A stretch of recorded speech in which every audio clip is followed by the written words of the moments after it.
بسم اللہ الرحمن الرحیم۔ سامعین کرام، آپ سن رہے ہیں اردو کہانی زنجیر، جس کے مصنف ہیں شمیم نوید، اور یہ اس سلسلے کی قسط نمبر 8 ہے۔ مجھے امید ہے آپ کو میری یہ کاوش پسند آ رہی ہوگی۔ آپ نے اگر ابھی تک میرا چینل کہانی گھر سبسکرائب نہیں کیا تو ابھی میرے چینل کو سبسکرائب کر کے بیل نوٹیفیکیشن آن کر لیجئے، تاکہ آنے والی ہر نئی کہانی کی اطلاع بر وقت آپ تک پہنچ سکے۔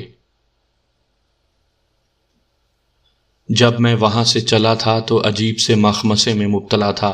میں نے مہندر ناتھ کے ساتھ اشتراک کا جو فیصلہ کیا تھا وہ میرا اپنا تھا۔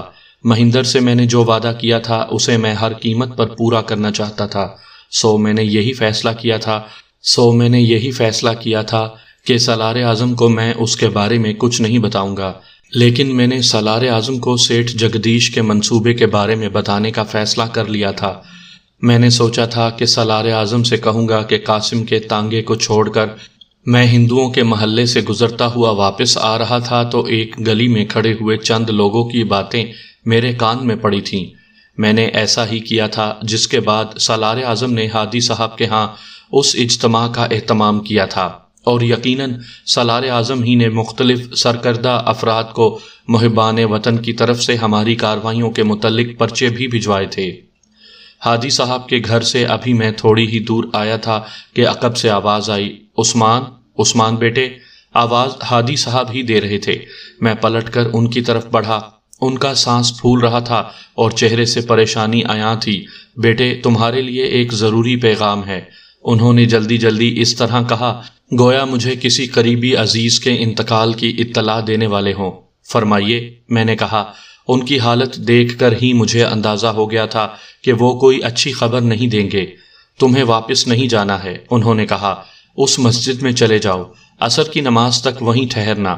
ہادی صاحب نے ایک مسجد کی طرف اشارہ کرتے ہوئے کہا۔ کیوں؟ کیا بات ہے؟ میں نے پوچھا تھا۔ مجھے اس سے زیادہ کچھ علم نہیں، صرف اتنا بتا سکتا ہوں کہ وہاں جانا خطرے سے خالی نہیں ہے۔ کیسا خطرہ؟ مجھے نہیں معلوم، تم مسجد میں جاؤ، ہادی صاحب نے کہا۔ خدا حافظ، اللہ تمہاری حفاظت کرے۔ انہوں نے مجھے دعا دی اور واپس چلے گئے۔ ان کا انداز ایسا ہی تھا جیسے وہ میرے پاس سے جلد از جلد چلے جانا چاہتے ہوں، یا یہ کہ میرے ساتھ دیکھ لیے جانے سے خود خطرے میں پڑ سکتے ہوں۔ بہرحال یہ طے تھا کہ اس وقت خطرہ میرے گرد منڈلا رہا تھا، مگر میں خطرے کی نوعیت سے آگاہ نہیں تھا۔ میں تیز قدم اٹھاتا ہوا مسجد کی طرف بڑھ گیا۔ مؤذن کی آواز گونج رہی تھی۔ میں نے مسجد میں داخل ہو کر صحن مسجد کا جائزہ لیا۔ وہاں کوئی نہ تھا۔ وضو کرنے کے بعد میں مسجد کے اندرونی حصے میں چلا گیا۔ نمازیوں کی آمد شروع ہو گئی تھی اور وہ آپس میں سرگوشیاں کر رہے تھے۔ موضوعات مختلف تھے اور ایک دوسرے میں گڈمڈ ہو رہے تھے۔ سوت کے پل کی تباہی، قاسم تانگے والے کی لاش، ہندوؤں کے ہاتھوں قاسم تانگے والے کا قتل، یہ میرے لیے انکشاف بھی تھا اور لطیفہ بھی۔ اس کے ساتھ ہی محبان وطن کے تذکرے، گوپی ناتھ کی بیٹیوں کے اغوا کے ساتھ ہسما پور کے علم دین کی بہن کی موت کے حوالے بھی دیے جا رہے تھے۔ میں خاموشی سے یہ باتیں سنتا رہا۔ ان باتوں میں ایک تلخی سی تھی جو سیٹھ جگدیش کے گھر آنے والے مہمانوں اور ان کے عزائم سے متعلق افواہوں کی وجہ سے پیدا ہوئی تھی۔ لوگ مشتعل بھی تھے اور غصے میں بھی، پریشان بھی تھے اور مضطرب بھی۔ میں خاموشی سے یہ تمام باتیں سنتا رہا، ساتھ ہی میری نظر ہر آنے جانے والے کا جائزہ بھی لے رہی تھی کہ شاید کوئی ایسا شخص بھی آ جائے جو میرے لیے پیغام لایا ہو، مگر ایسا نہ ہوا۔ پھر جماعت کھڑی ہو گئی۔ میں نے با جماعت نماز پڑھی۔ دعا سے فارغ ہوتے ہی لوگ ایک ایک کر کے مسجد سے نکلنے لگے، لیکن اس دوران میں بھی گفتگو کے موضوعات وہی تھے، اور پھر میرا انتظار ختم ہو گیا۔ اندلسی ایک شخص کے ساتھ صحن مسجد سے اندر آیا۔ وہ دونوں ایک نظر جائزہ لے کر میری طرف بڑھے تو میں کھڑا ہو گیا۔ پھر ہم خاموشی کے ساتھ آگے پیچھے صحن مسجد سے باہر آ گئے۔ باہر ایک بگی کھڑی تھی۔ اندلسی کے بعد میں بگی میں بیٹھا، پھر اجنبی بھی بیٹھ گیا اور بگی چل پڑی۔ ابھی تک ہم میں کوئی گفتگو نہیں ہوئی تھی۔ 5 منٹ بعد ہمارا یہ سفر تمام ہوا۔ ہماری بگی ایک بڑی سی حویلی میں پہنچ کر رک گئی تھی۔ پھر اس اجنبی نے ہمیں حویلی کے مہمان خانے میں ٹھہرایا۔ مطلوب کے دوست میرے لیے بیٹے ہی جیسے ہیں، اجنبی نے کہا۔ میں نے سوالیہ انداز میں اندلسی کی طرف دیکھا۔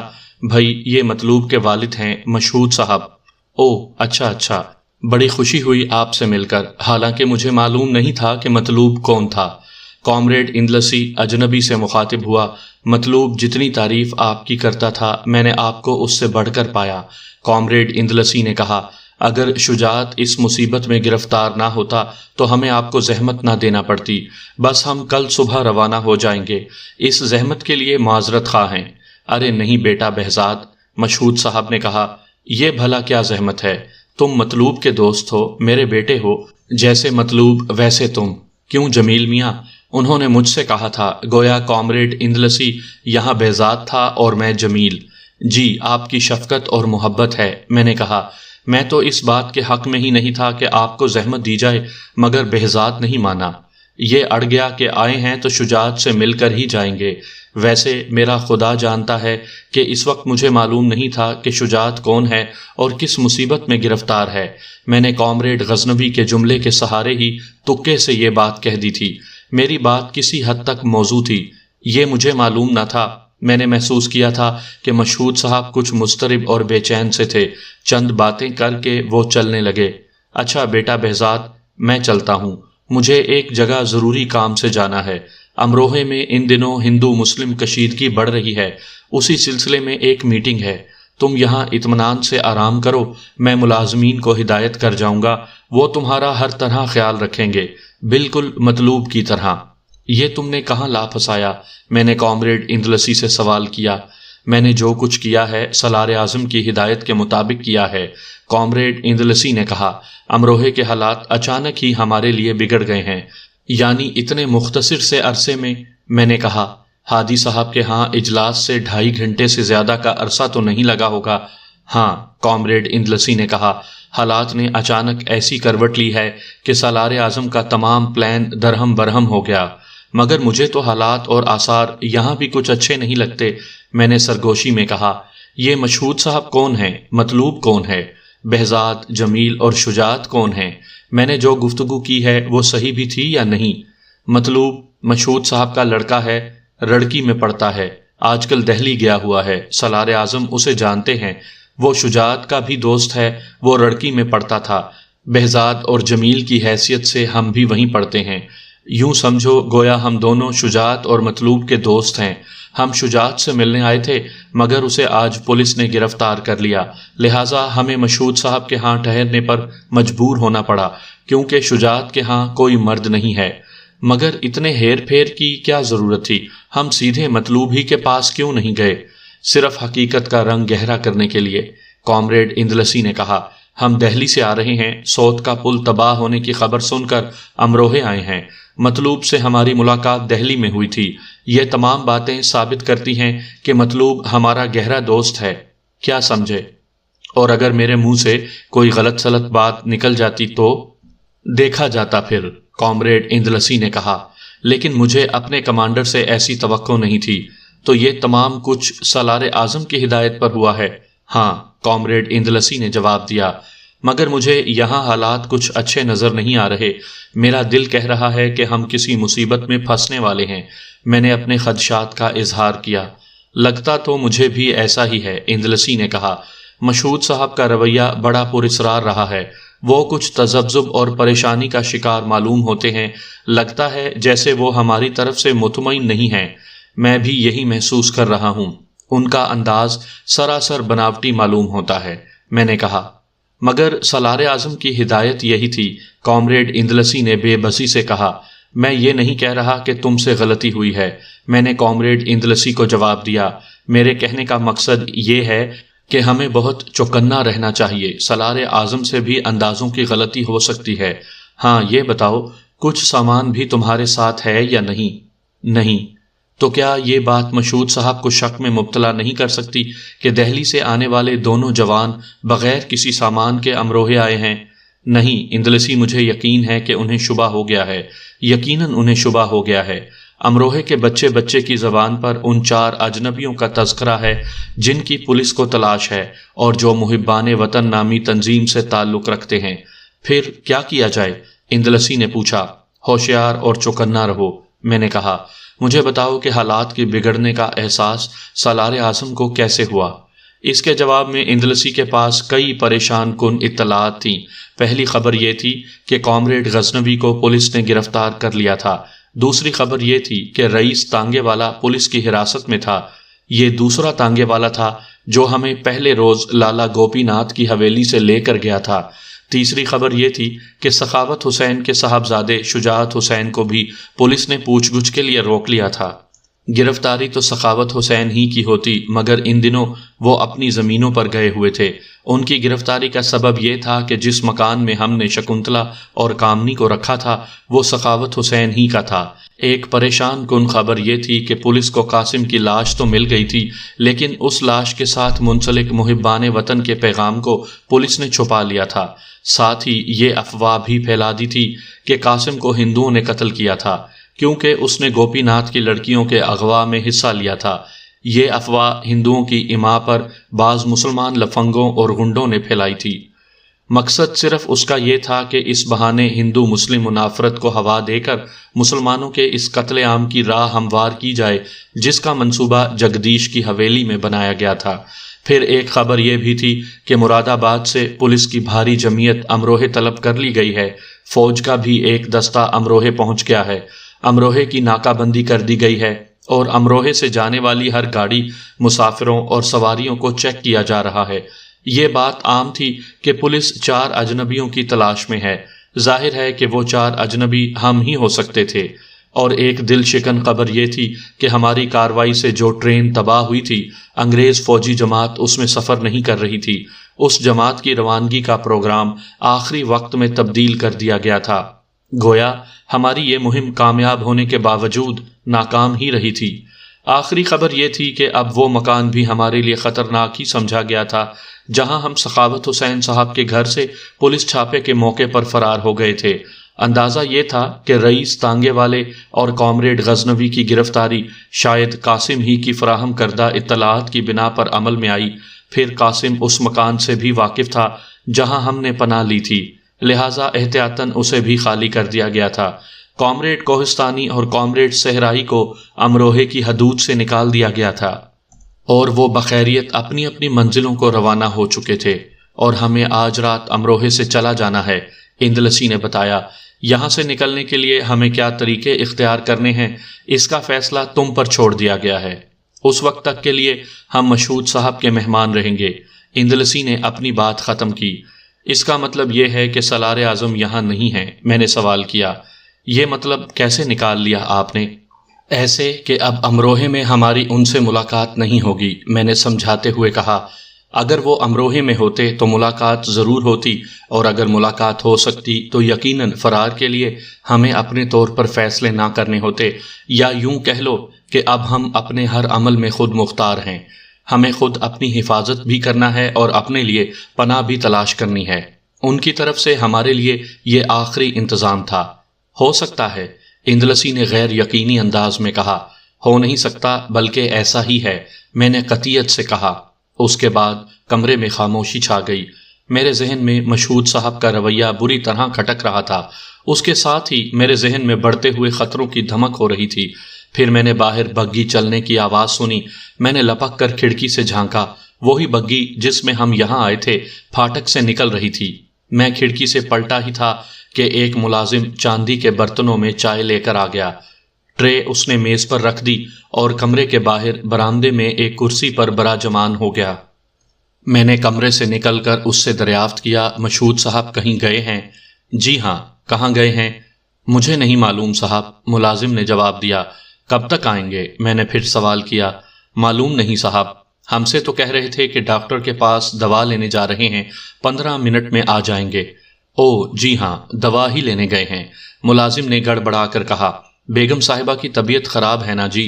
بیگم صاحبہ کی؟ میں نے کہا، مگر وہ تو کہہ رہے تھے کہ خود ان کی طبیعت خراب ہے۔ جی ہاں، ملازم نے کہا، ان کی طبیعت بھی خراب ہے، وہ ہکلا کر رہ گیا تھا۔ ٹھیک ہے، میں نے کہا، ایسا کرو کہ تم ایک گلاس ٹھنڈا پانی لے آؤ، اور ملازم وہاں سے دوڑ لیا۔ شاید وہ میرے مزید سوالات سے بچنا چاہتا تھا۔ اس کے جاتے ہی میں نے اندلسی سے کہا، اندلسی فوراً نکل لو، ہمیں جلد از جلد یہاں سے دور نکل جانا ہے۔ میں اور اندلسی آگے پیچھے کمرے سے نکلے اور تیز تیز قدم اٹھاتے ہوئے پھاٹک سے گزر گئے۔ قسمت ہمارے ساتھ تھی، ہمیں کسی نے وہاں سے نکلتے نہیں دیکھا۔ پھاٹک سے نکلتے ہی ہماری رفتار اور بڑھ گئی تھی۔ حویلی کی 4 دیواری کا موڑ گھوم کر ہم ایک نیم پختہ گلی میں آ گئے تھے۔ گلی سنسان تھی۔ ہم تقریباً دوڑتے ہوئے اس گلی میں بڑھتے چلے گئے۔ تھوڑی دور جا کر ہم ایک تنگ گلی میں مڑ چکے تھے۔ شام کی مٹیالی روشنی رفتہ رفتہ مدھم ہوتی جا رہی تھی۔ اب کہاں کا ارادہ ہے؟ اندلسی نے پوچھا تھا۔ مجھے خود معلوم نہیں تھا کہ اب کہاں جانا ہے۔ میرے ذہن میں ہادی صاحب کا نام گونجا تھا، مگر پھر میں نے اس خیال کو ترک کر دیا تھا۔ ہادی صاحب نے جس انداز میں مجھے مسجد میں جانے کا پیغام دیا تھا، اس سے ان کی پریشانی تو عیاں تھی ہی، لیکن یہ بات بھی صاف صاف ظاہر تھی کہ وہ جلد از جلد مجھ سے پیچھا چھڑا لینے کے خواہاں تھے۔ چلے چلو، میں نے اندلسی سے کہا۔ میرے ذہن میں اچانک مہندر کا خیال آیا تھا۔ میرے دل اور ذہن دونوں نے مہندر کے گھر پناہ لینے کے حق میں فیصلہ دیا تھا۔ اس کے ساتھ ہی میں نے راستہ بدل دیا۔ اب ہمارا رخ مہندر کے گھر کی طرف تھا۔ رات کی تاریکی روشنی کی آخری کرن کو نگل چکی تھی۔ بوندا بوندی شروع ہو گئی تھی۔ 10 منٹ بعد ہم مہندر ناتھ کے مکان میں تھے۔ دونوں بھائی بہنوں نے ہمارا بڑی گرم جوشی سے استقبال کیا تھا۔ ہماری تمام کہانی سننے کے بعد مہندر ناتھ نے کہا تھا، کامریڈ، تم نے ٹھیک فیصلہ کیا۔ ویسے مجھے خوشی اس بات کی ہے کہ تم نے مجھ پر ایک دوست کی طرح اعتماد کیا ہے، مگر اب آپ کے دوسرے 2 ساتھی کہاں ہیں؟ لالی نے پوچھا۔ وہ دونوں امروہے سے جا چکے ہیں، میں نے کہا۔ اگر میں نے مہندر ناتھ سے وعدہ نہ کیا ہوتا تو ہم دونوں بھی جا چکے ہوتے۔ میرا خیال ہے تم یہیں ٹھہرو، میں ابھی معلوم کر کے آتا ہوں مشہود صاحب کے ہاں سے کہ کیا ہوا تھا۔ مہندر نے کہا تھا، کامریڈ اندلسی، تم میرے ساتھ چل رہے ہو؟ تو پھر میں نے اٹکتے ہوئے کہا، تم یہیں ٹھہرو، لالی بڑی اچھی اور پر لطف باتیں کرتی ہے، تمہیں کوفت محسوس نہیں ہونے دے گی۔ میرا مطلب، میری کچھ سمجھ میں نہیں آیا۔ لالی اکیلی ہے؟ اکیلی کہاں ہے؟ تم جو ہو۔ مہندر ہنسا۔ ویسے مجھے تم پر بھی اعتماد ہے اور لالی پر بھی۔ میری سمجھ میں نہیں آتا کہ جب تم لڑکیوں سے اتنے ڈرتے ہو تو پھر شکنتلا اور کامنی کو کیسے اغوا کر لیا تھا؟ لالی نے شرارت سے کہا۔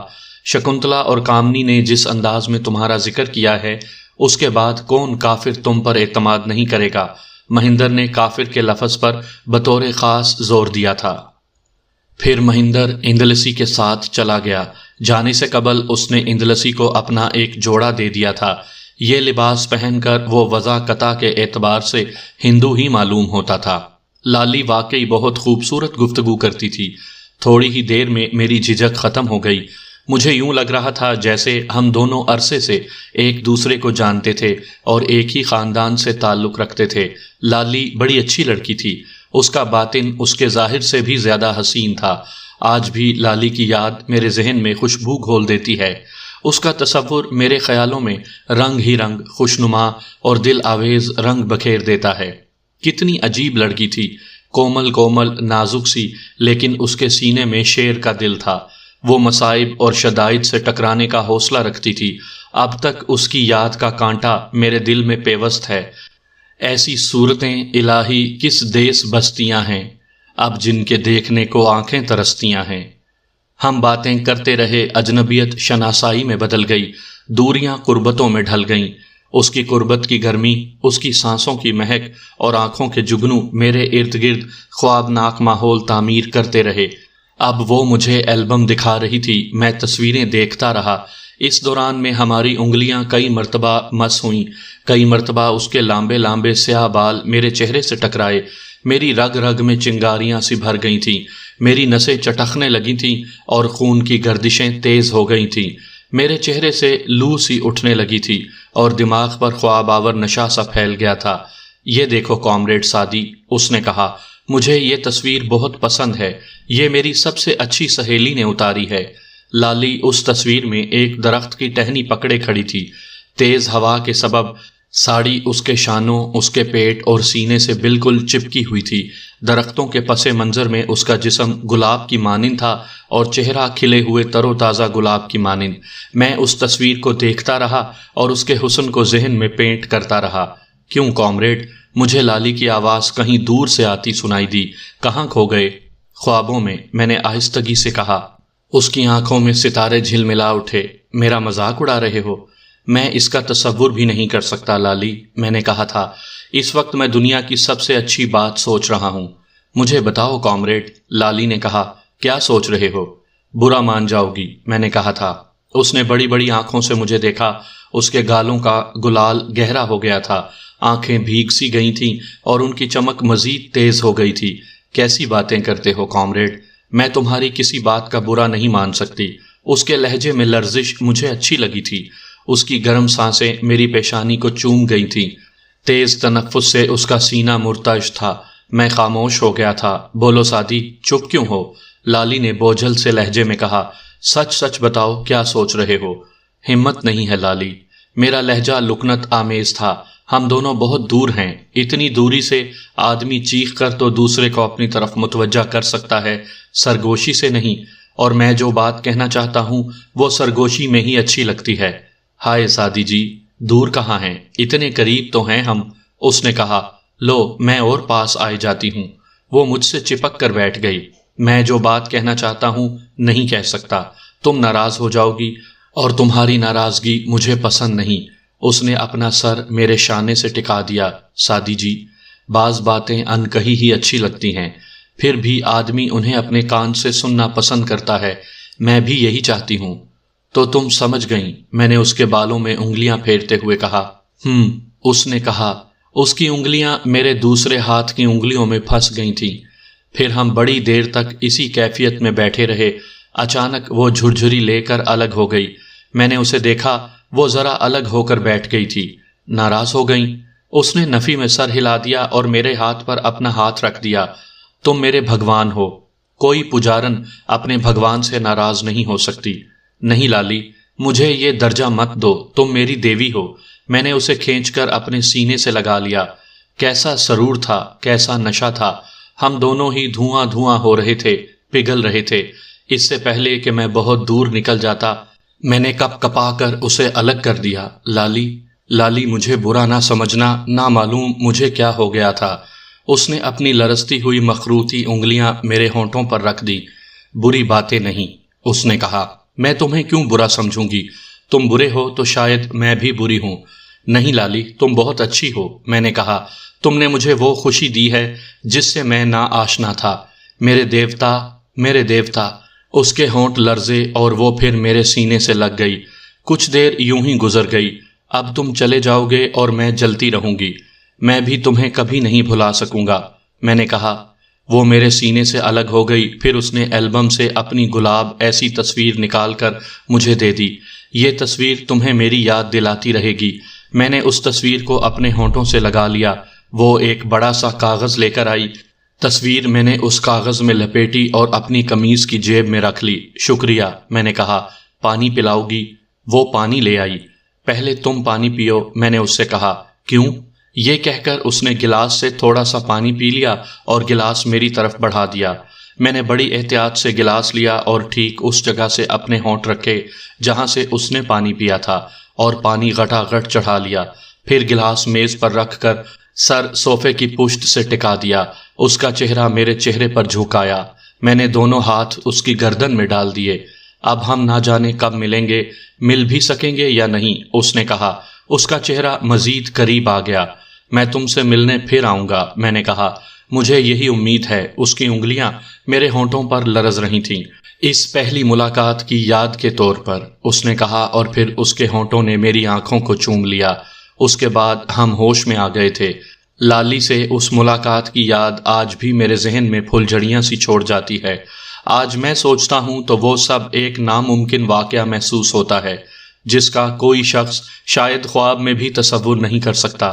شاید ہم دونوں نے ایک ہی لمحے میں ایک دوسرے کو پسند کر لیا تھا۔ شاید ہم دونوں کی بے قراری کا سبب صرف یہ تھا کہ ہمیں مستقبل میں زندگی کے کسی مرحلے پر پھر ملاقات کا یقین نہ تھا۔ شاید جذبات کی اسی شدت اور حالات کی بے یقینی کے سبب ہم دونوں نے اپنے محبت کے کئی مرحلے اور کئی چھلانگیں اسی پہلی ملاقات میں مکمل کر لی تھی۔ میں ہمیشہ تمہارا انتظار کروں گی، لالی نے کہا تھا، اور میں بھی، میں نے کہا، اور ہم نے اس عہد پر بوسے کی مہر ثبت کی تھی۔ اس لذت، اس سرور اور سرمستی کو میں کبھی نہیں بھول سکتا، مگر آج یہ سب ایک خواب ہے۔ لالی آج وہاں ہے جہاں اپنے جستے خاکی سمیت اس سے نہیں ملا جا سکتا۔ جس وقت مہندر اور اندلسی واپس آئے ہم دونوں ایلبم دیکھ رہے تھے۔ میں نے ایلبم سے مہندر کی بھی ایک تصویر لے لی تھی، ساتھ ہی لالی سے ان کے گھر کا پتہ بھی لے لیا تھا اور لالی سے وعدہ کیا تھا کہ گھر واپس جا کر سب سے پہلا کام یہی کروں گا کہ اپنی چند تصاویر اسے بھیج دوں گا۔ تو تصویریں دیکھی جا رہی ہیں۔ مہندر نے کھلے ایلبم کو دیکھتے ہوئے کہا، لالی اپنی وہ تصویر بھی دکھائی جو رجنی نے کھینچی تھی؟ ہاں، لالی نے کہا، اور کامریڈ نے وہ تصویر لے بھی لی ہے۔ بہت اچھی تصویر ہے، مہندر نے کہا۔ اب تمہیں رجنی سے وہ تصویر منگوانی پڑے گی۔ منگوا لوں گی، لالی نے کہا۔ اندلسی کو بھی دکھاؤ، مہندر نے کہا۔ میں نے جیب سے لالی اور مہندر کی تصویریں نکال کر اندلسی کی طرف بڑھا دیں۔ مہندر اور اندلسی کی رپورٹ کے مطابق مشہود صاحب کے گھر سے فرار ہونے کا منصوبہ صحیح تھا۔ مہندر ناتھ اندلسی کو لے کر پولیس تھانے ہی گیا تھا اور وہاں اسے پتہ چلا تھا کہ سہنا مشہود صاحب کے ساتھ ہی ان کے گھر گیا تھا۔ پھر تھوڑی دیر بعد سہنا واپس بھی آ گیا تھا۔ اس نے مجھے اور اندلسی کو بہت گالیاں دی تھیں۔ اس کے بعد ہم سب اس مہم کی تفصیلات طے کرنے لگے تھے جو مہندر ناتھ کے ذہن میں تھی اور جس کو عملی جامہ پہنانے کے لیے مہندر ناتھ نے رات 9 بجے مجھے مراد آبادی والے دروازے پر بلایا تھا۔